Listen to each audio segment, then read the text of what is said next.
Okay, so welcome to Independence Live Office. I'm here with Margaret and Duncan Spears and Councillor Graham Campbell.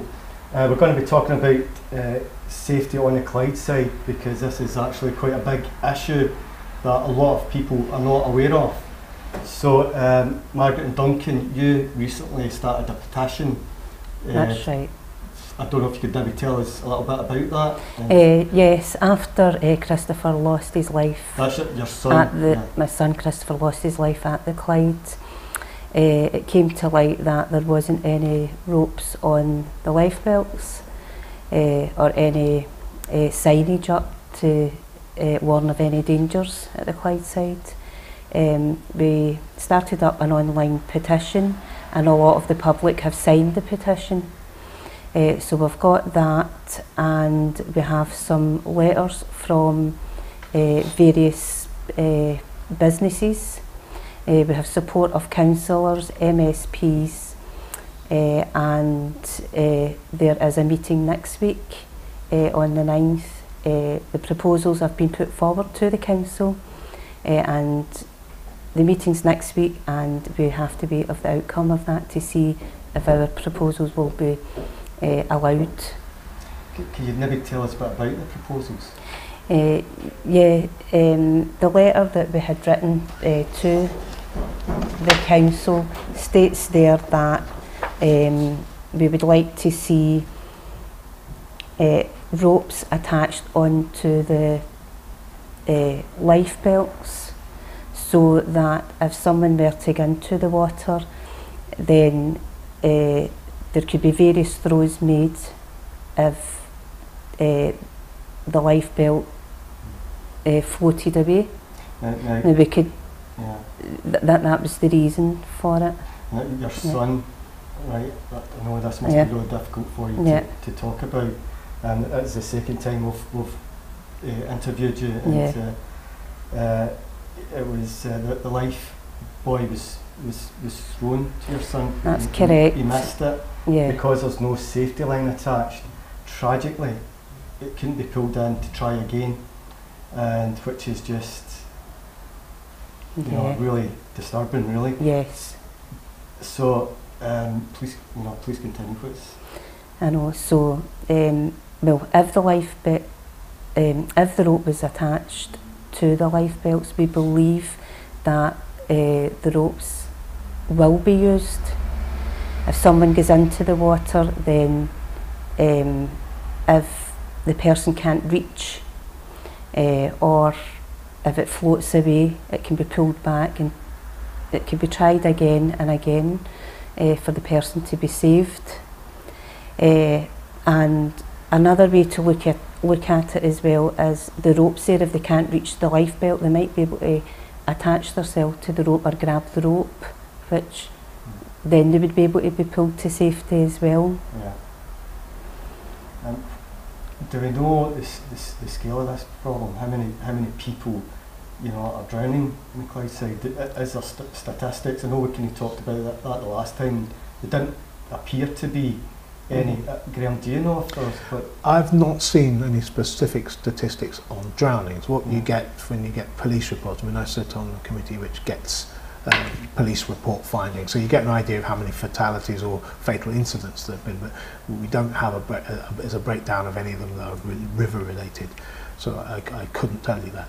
I don't know, it's a short answer, but they ought to collect that data, and obviously it requires a bit more technical detail on identifying the actual causes for the fatalities. Obviously it says if they're murders or accidental deaths and so on, or indeed suicides in some cases. And anecdotally, I can say that I think I've heard of about 4 in the last couple of years, and there was one recently, somebody I indirectly knew.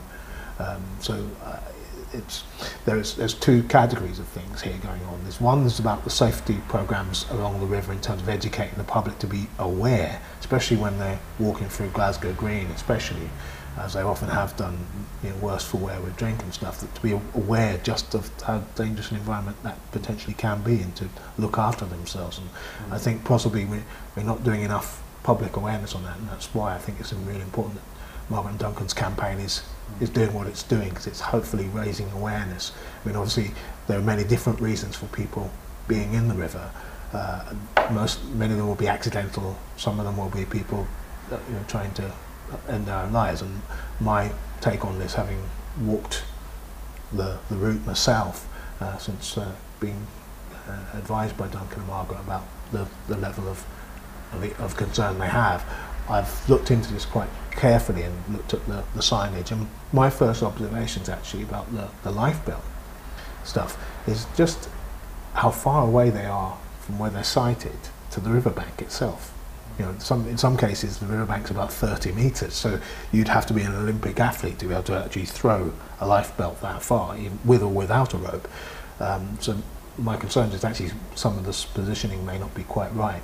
Also, the signage, as you say, as they've said, not really sufficiently telling the public what they need to know. Now, I think the signage could be clearer. What it does tell you is they're all numbered, and they're all GPSed, the actual artifacts themselves. They are GPS sighted. Apparently so, yes. So one of the problems we have, of course, is that people vandalise them and throw them into the river, and dozens of them are picked up in the riverboats every year. So it is a major problem in terms of defending what's there, surveying the riverside properly, and having a coordinated response. I'll say a bit more about that later. But Duncan, have you got any thoughts on this? I think it's a no-brainer with the life belts with the rope put on it. I know there's people in the past, the Glasgow City Council had done it in the past, had put ropes on it. They took the ropes off because there was people who were taking the ropes, using the ropes, cutting the ropes and taking them away with them. Now, I think now day and age ropes are 10 a penny, you can get them, pick them up cheap, so I don't think anybody would interfere with that. The ropes are priority. I have got a signage that I'd like to show people. This is what I done on the internet. I got one off the internet. This is what kind of signage I would like to put on. This is my son Christopher. I don't want anybody else to have to go through this. Maybe possibly that with the ropes being on it, it could help prevent. It can get multi-throws. I know what Graham says, you need to be an athletic person. You wouldn't really need it, because the Humane Society have actually got courses that they run, actually showing you how to throw ropes. So with the life buoys, and they've got them and there isn't any on the life buoys. Why is that?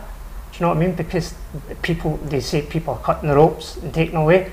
Well, you can't put a life on, you can't put price on a life. And this is why I think this needs to be done, and it needs to be rolled out.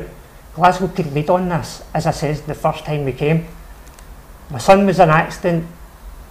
There is quite a few accidents down there. Now, after my son drowned, there was 4 or 5 of them in the same bit, went in. That's 4 or 5 people who possibly, I don't know, could have got saved if the life buoys were there with the ropes put on them. I don't know, but I would love this to happen for just not for us, but for other people. That was after your son?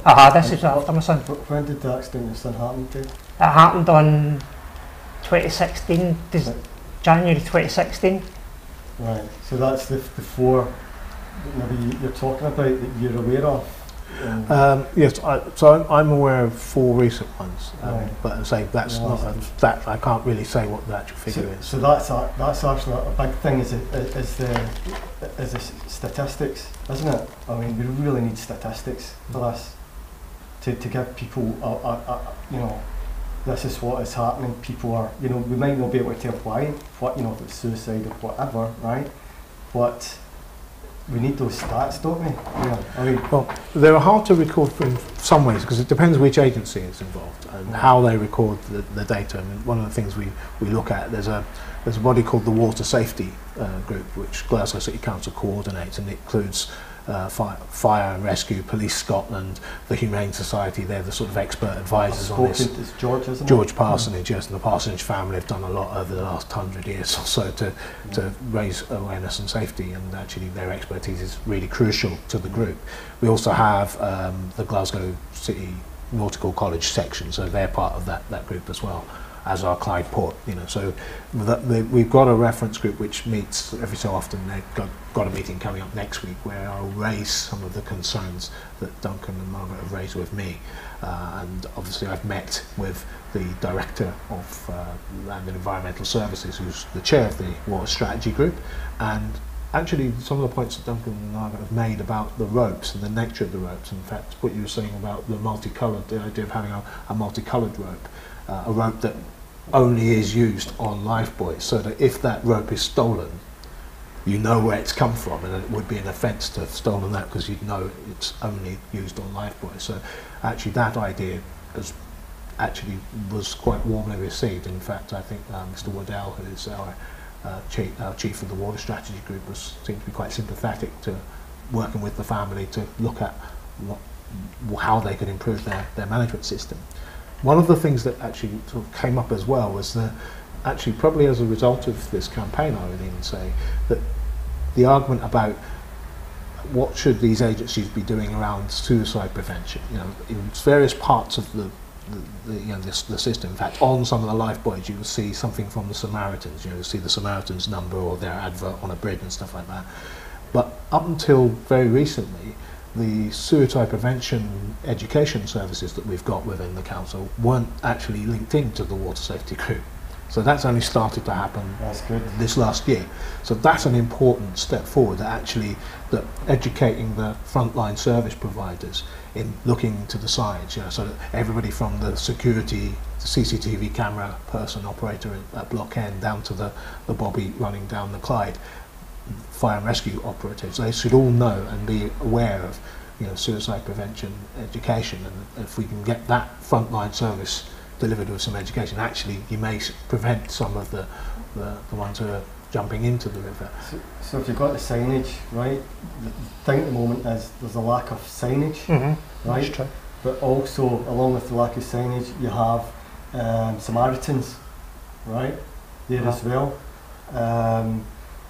So you're looking at actual kind of physical stuff you can do, and then there's the other side, educational, what we can do. Right? I don't know if we've talked about that yet, right? So, you know, ropes, signage, each individual element, you know, should have a safety line. Distance is relevant, so I need checked. It's, you know, it sounds like it is a bit of a job, but it's not out with, you know, it's not. Well, it's a job that's being done. I mean, it's ongoing at the moment. So, right. So each of these, is there a check done each? Oh yeah, year? the Water Safety Group is responsible for the river Right. management. So that's what the council does on behalf of that overall body. So actually, you know, things like replacing the ladders, replacing the buoys, that's what they do. Yeah. So it is done on quite a regular basis. And in fact, the signage that is there, it is all now very consistent, and that's been a regular thing. You know, so each of them have got a GPS positioning on the sign. Now, obviously, emergency services will know that, what that means, not necessarily members of the public. But one of the things that's come out of the discussion we've had already is that each buoy itself has a GPS positioning chip. That would be very handy, because then you don't have to try and work out where they are, because actually if somebody's in the river and they've got a buoy around them, the GPS satellite positioning will tell you where they are.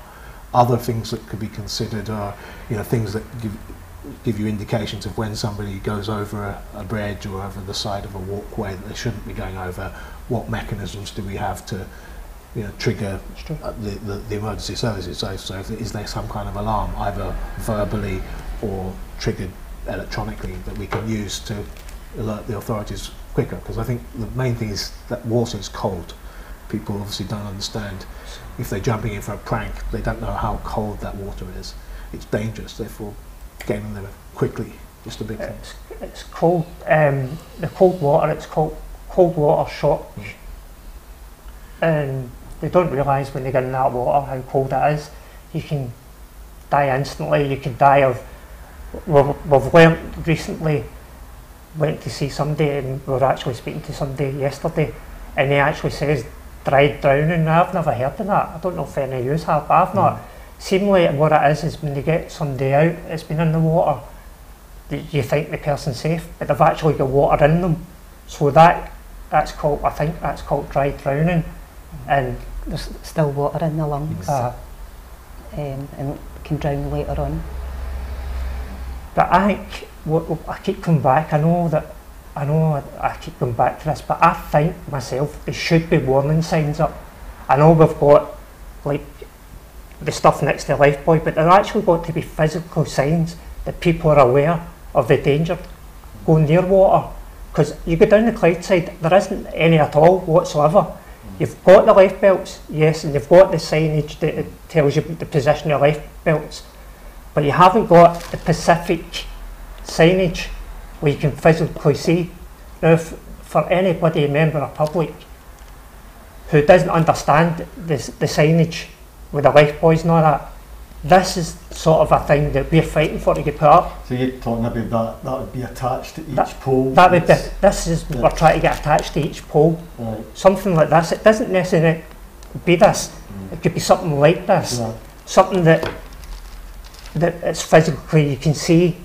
Because, let's face it, there is people who sit on the fence. There was a guy for a band who, after my son passed away, he was sitting actually on the rail side with his back to the Clyde, and he actually fell in and banged his head and died. So who's to say if that signage wasn't there? Who's to say that person, if that signage was there, who's to say that person maybe have not sat up on that, knowing that there's a danger sign there? Because I think myself, the council, it's amazing that nobody sued the council, because believe it or not, there isn't any signage up, like I've discussed on numerous occasions. You see the signage you're talking about, is that in addition to the potential signs of each of these buoys, right, one of these things attached, along with right, the Samaritans, right? And I think that would have actually quite an impact in itself, that with Samaritans, some suicide thing. But so be you talking about in addition to that, or are you talking about for each life buoy, so each bit of where the life buoys are? Right. And if there isn't a life buoy within so many metres, they could put signage up just in between the life buoys as well, so that I'm not saying that you should cover the full entire Clyde with signage, because it'd be mega money, but it has to be done. It's so simple, it has to be done. Because I've been down there and I've looked, and it's took a tragedy to open up my eyes to see what happened there's no signage up. Now I've mentioned to the council, not Graham, but I've mentioned to other people that this should be done, and I have got an answer that no, Glasgow's ahead of it in the water safety. They're not. They're leaving themselves open to a lot of things. And George Parsonage has given us a blessing on this to do the ropes. And George, as Graham says, George has done it man and boy. As a Glasgow Humanist Society. Humane. And he's up down, his family's. Yep. For those who don't know, the Humane Society is the one that's in the boathouse in the park in Glasgow Green, and George's family have lived there for the last God knows how long. So George has dedicated his life to river safety and awareness, and as you say, his group runs these courses to learn how to throw the buoy properly. So actually it's very important that lots of us, especially if we are regular users of the canals or the river and the parkways along the river, get yourself learned up and get yourself on a course, so that if you see something you can help. Because I think part of my surprise in walking that whole distance myself was just how unable I would be to help, because I can't swim and I can't throw very far. So it would be helpful if you had more than one go with something attached, so that if you tried, you could try again. but also something that would alert the emergency services quicker would be helpful. There are 2 boats that the Strathclyde Fire and Rescue use across the Clyde, so the response is usually pretty quick, usually within a few minutes. So it's pretty as good as an ambulance call, so they're that quick. Does that, if somebody, is it you're talking about somebody phones the police? Yeah, so if you go 999 and you say someone's in the river, then a Strathclyde Fire and Rescue, so Scotland Fire and Rescue Service boat will come to the rescue. Did they then call George? And do you know what happens there? To be honest, no, I'm not that au fait with the technical details, but I would assume that he'd be involved in some way. Yeah. It used to be the case that George's group did it. They were previously in charge of the river safety thing, so it was like an RNLI lifeboat situation. But that stopped since the fire and rescue took that over a few years ago. I don't know exactly when they did, but I understand that there was a transfer of authority. I'm intrigued by this, right? Multiple things, right? One, right? It seems to me, right, the discussion, each pole, right, that holds a life buoy should have one of these attached, along with Samaritans, and maybe don't know if you need a telephone or not. You put a telephone number in there somewhere, right? That's each one should immediately have one of them. I don't. It just seems too obvious to me. Also, I'm intrigued, right? Looking at it from if you pick up one of these buoys, right, it will trigger something in the system. Using that technology, somebody is monitoring it somewhere, and they can react to that whatever way, right? So, who is it that's monitoring it for a start?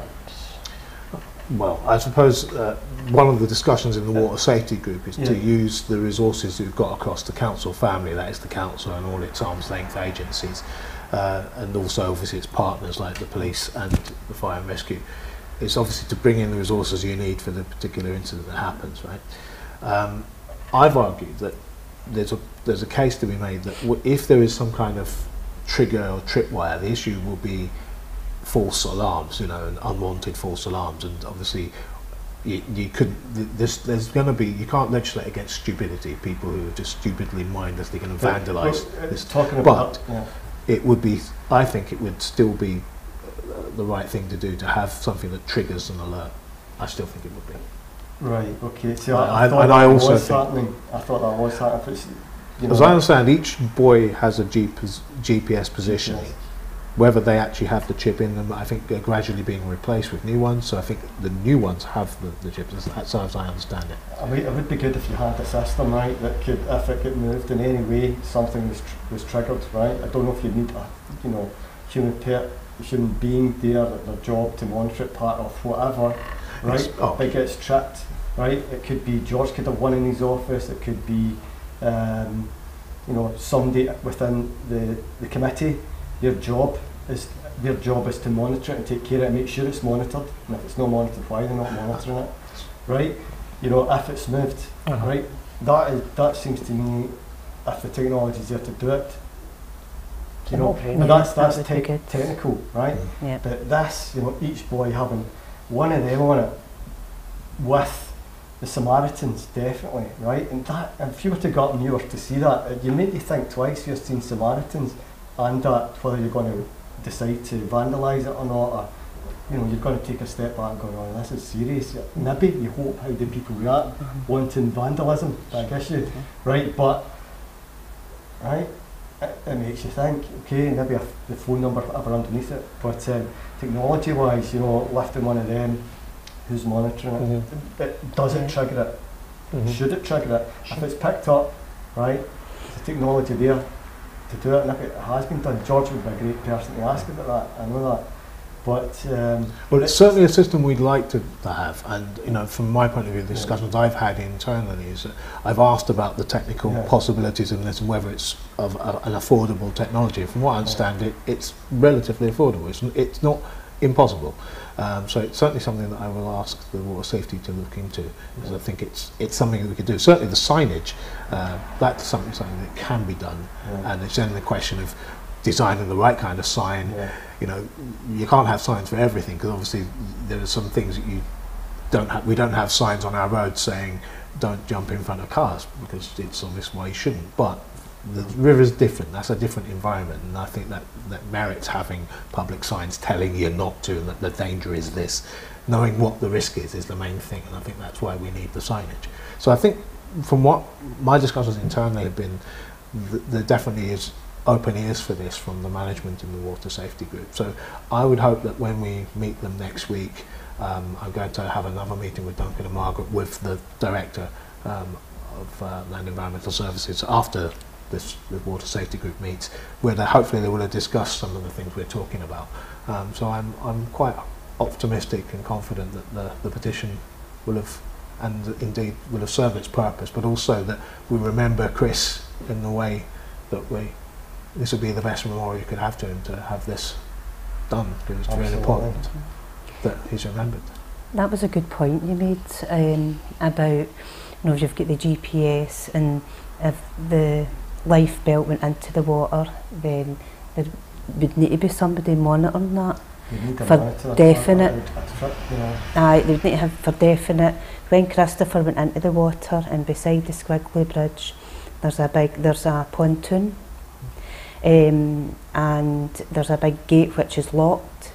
On that night when he went in, or maybe kind of early morning, when he went into the water, at that time there was a pad on it where you would press a number in, and the police officer was phoning up whoever was in charge of that, and they were giving him the number for that, and it didn't work, so he couldn't get down the pontoon to get closer to Christopher down at the water, because the pontoon would take you right down, because that's where the boat would come in and out there.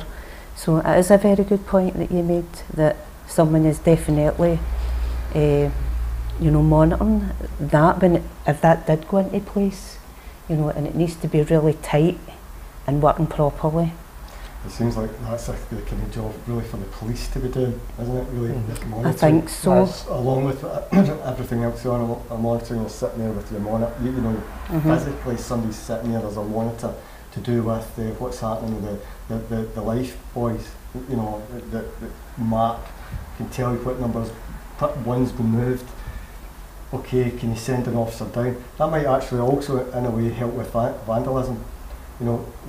If that you had that kind of system in place, where if you moved the life buoy, it triggers something, and it might help with the vandalism. Can I just say something? See, the night my son went in, the CCTV does not. It wasn't on the Clydeside. They don't monitor the Clydeside. They monitor the city centre more than the Clydeside. Now that's shocking. You've got a CCTV camera there. I went to see this, as I discussed the last time with you, I went and I seen the CCTV for myself, what happened to my son. And one thing was that after they heard my son shouting for help, bear in mind they were only 2 feet away from him, they couldn't do anything for him. They'd asked to get the CCTV turned round and somebody to monitor it to find out where my son was. Now that's a disgrace, because there should be the CCTV down there and they should get monitored. And there's a lot of, it's not just water things that happen down there, there's other things that happen down there as well. And we know getting the CCTV monitored as well is opening up to a lot of things. Do you know what I mean? It's like they should be monitoring more.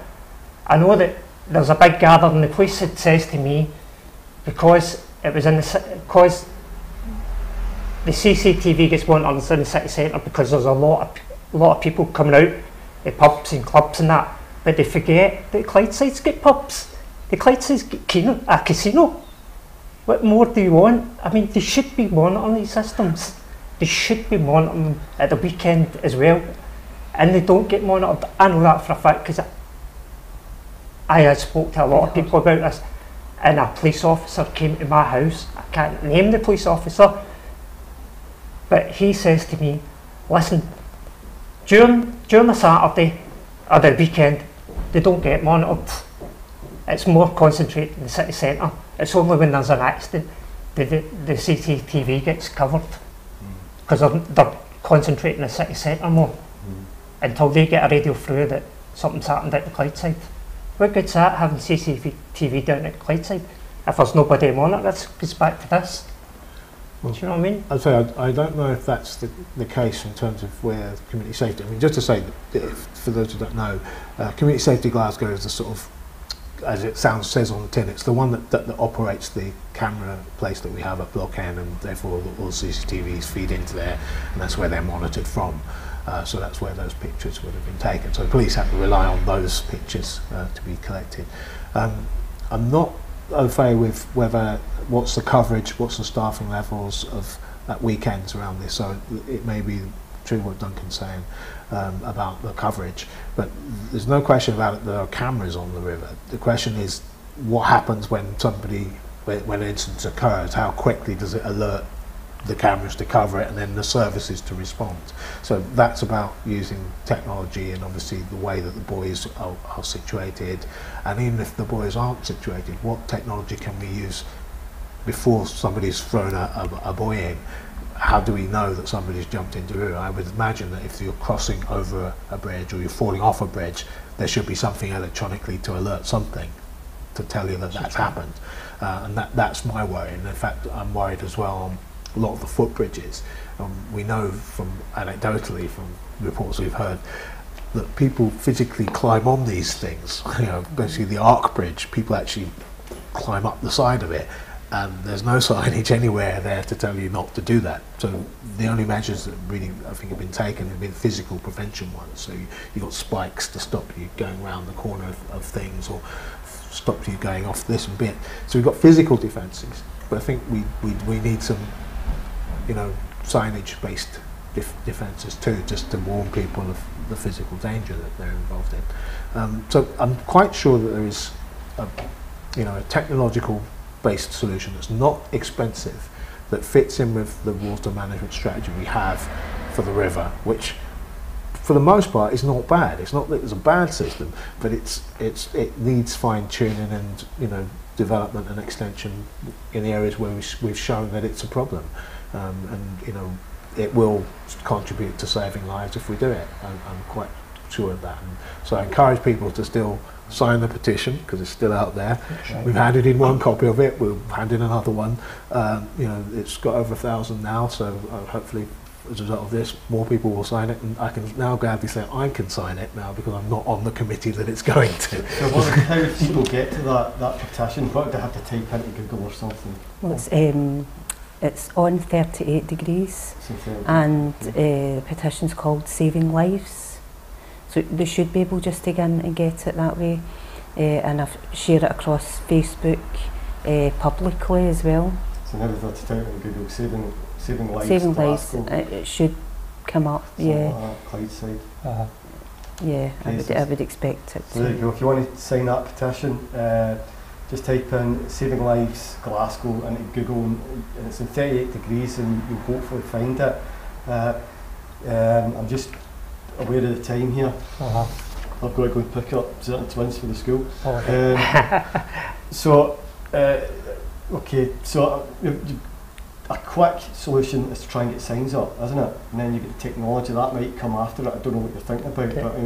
The ropes for the ropes are very we can't forget this.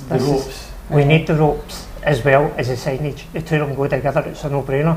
Yeah, they have them down at the Southern General. There's a pond there. That's right. I remember you took a couple of photographs. That's right. And I've got the lifebuoy with the ropes. If they can do it down a hospital, I'm sure they can do it down at Clydeside for a pond. Because time is of the essence, isn't it? If you're standing there, somebody's in the water, you can't get in that water. You could put the life belt in, you've got the rope to hold on to, the person can grab onto the life belt or the rope, and so that seems you know, even if you kept him in a safe position till the emergency services came. So that seems to be like a kind of immediate thing. So it's an immediate. Then followed by like signage, what signage you want, that, maybe similarities, really important, whatever else, right? Technology would probably come after that. I don't know what technology's out there. I don't know what other cities around the world are doing. You know, like in Amsterdam and the canals and all that, and you know, what are they doing? Do they have some kind of high-tech thing? You move the life buoy, somebody's monitoring it. Can I ask you to give another link? Yeah, as well, of course. Yeah. For www.glasgowhumanesociety.com. So Glasgow Humane Society, that's where to go for the courses in river safety. Absolutely. To learn Can I just say something, Graham? See this group, the City Water Safety Group, do you know that the public aren't allowed in that? I think with us having a petition, I think we should be allowed to sit with them and discuss what we've got to discuss with them. I think it should be live streamed.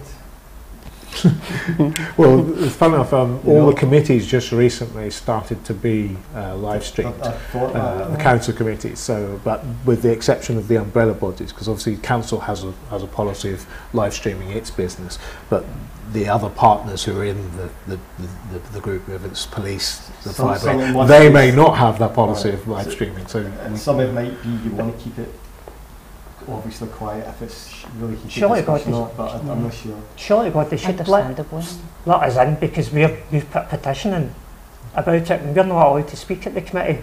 We're not allowed to get into that. That's a closed shop. And there's no harm if we were allowed. It should be a suggestion, you know, if it's, you know. But I've got to say, right, we're sitting about here talking about these things, right? How long does this committee sit for?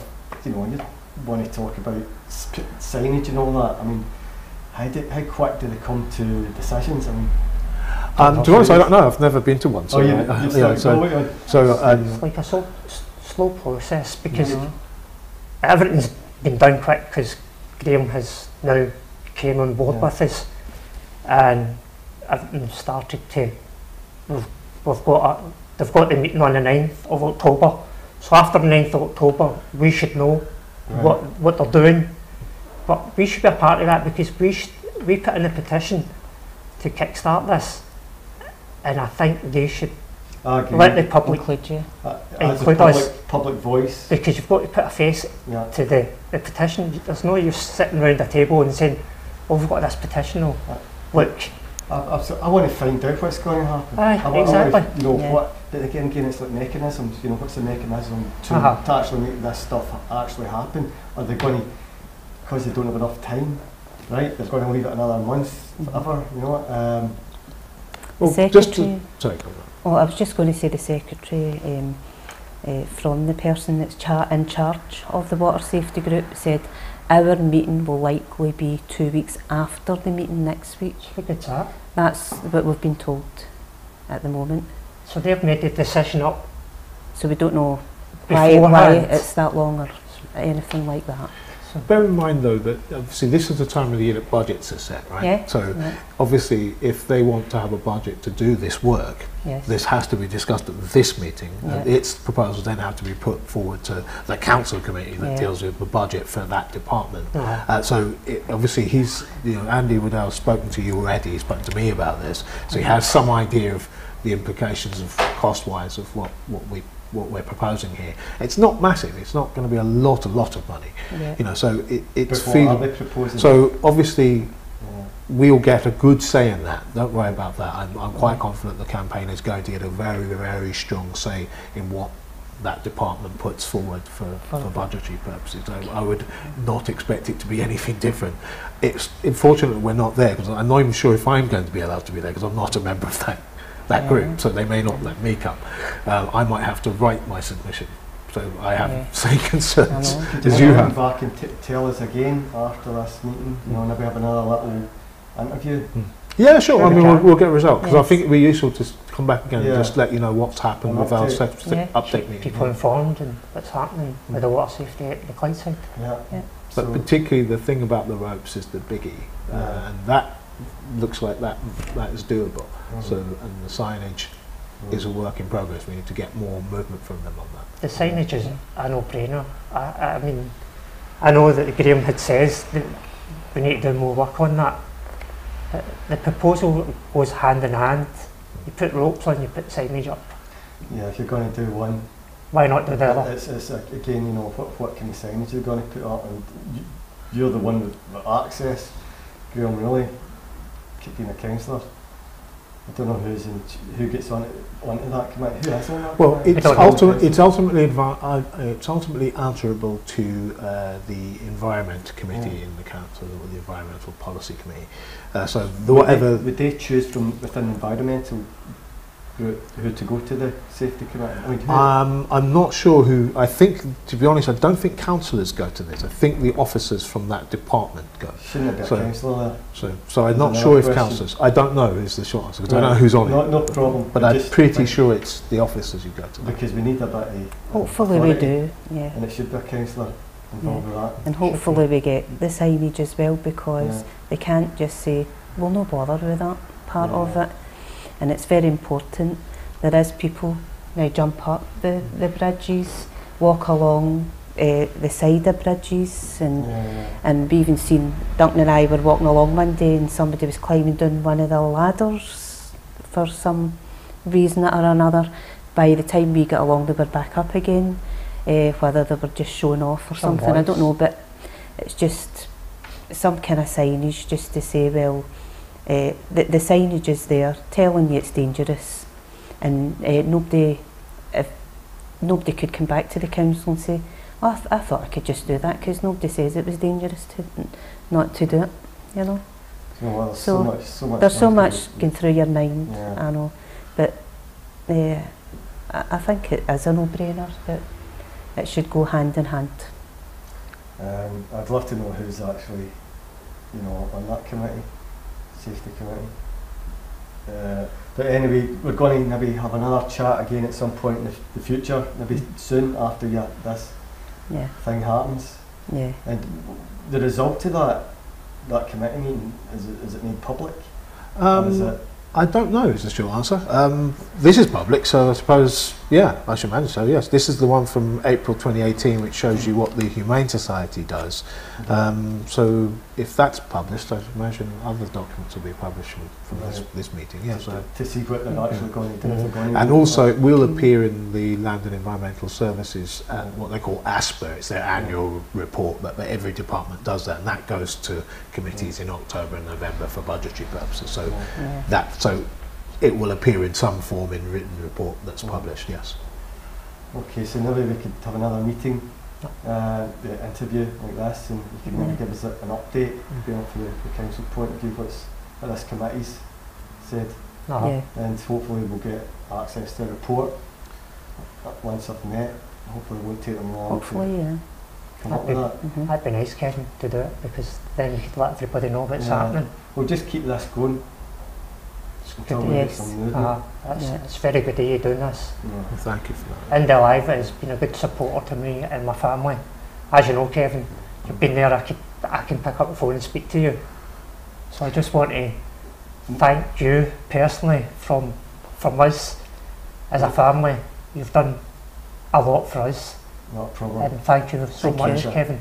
And we'll certainly get back to you as soon as we hear anything. Okay. As I say, there's more we could talk about prevention, right? Education, schools and all that, but maybe talk about that another time. But I'd just like to thank you for appearing in India Live afternoon show. And we will be talking again at some point, okay? Thank you very much. So I'm going to say goodbye, and then you're going to watch me lean over here like this and switch off the live stream, because there's only me here at the moment and I'm having to do everything. So so it's goodbye from India Live, and we'll see you again soon. Okay, bye. Bye. Bye. Bye.